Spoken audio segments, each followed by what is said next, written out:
But the ultimate and most dangerous test was a huge, specially constructed vacuum chamber. They were able to pull all the air out to create a big vacuum, just like it would be on the moon. That way we could test our suits to make sure there was no leakage. One such test narrowly avoided disaster.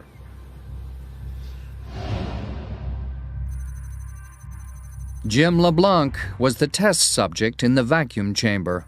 Cliff Hess, the supervising engineer outside. Jim, while you're exercising, I'd like you to stay intermediate all the time, okay? I'm pretty cool right now. Okay, well, you'll warm up here in a minute, so let's stay right here if you can stand it. The testing started just normally, like they all do. And Jim was at a vacuum in the spacesuit. Well, I feel pretty good. With all the air sucked out, all that protected him was his pressurized suit. Then something happened. I heard over the headset that he was losing suit pressure. The tube pressurizing his suit had become disconnected. Inlet valve is open. He was in serious danger. Repressurize the chamber. There really wasn't any feeling. It was just happening so fast, trying to get the chamber back to a safe pressure and Jim to a safe pressure was inside the suit.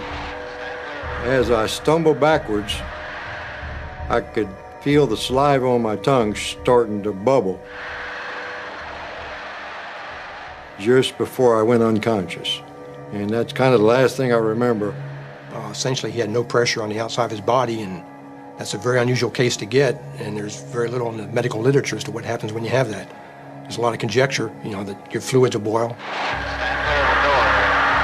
Within 25 seconds, a co-worker, sitting in a partially pressurized antechamber and wearing an oxygen mask, was able to dash in. At the normal rate of repressurization, it would have taken 30 minutes to make the chamber safe. Hess repressurized it in just over a minute. That's much, much faster than you would ever come down in an airplane. It would really hurt your ears if you did that. Finally, it was safe to let a doctor in. Miraculously, LeBlanc had already regained consciousness.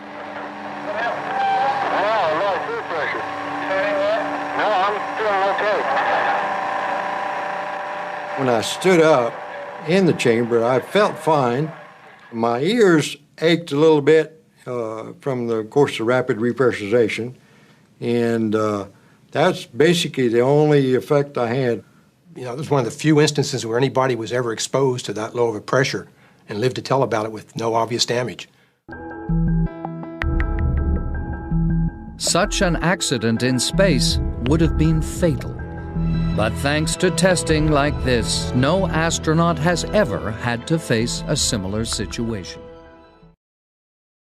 What's up, guys? I've been reading comments and a lot of you been asking to put water in a vacuum. So let's check it out. So I got water over here. We're gonna fill it up, the beaker, with water. Boom. Then we're gonna cover it with the vacuum chamber and then turn it on and see what happens.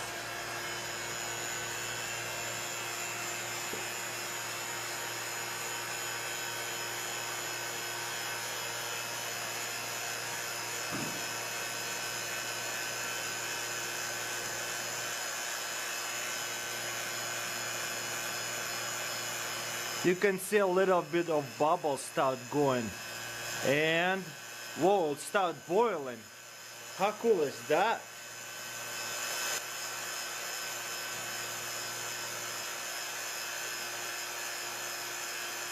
Looks like it's boiling a lot.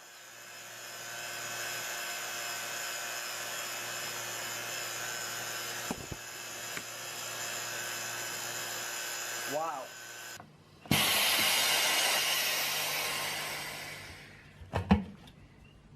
Pretty awesome, huh?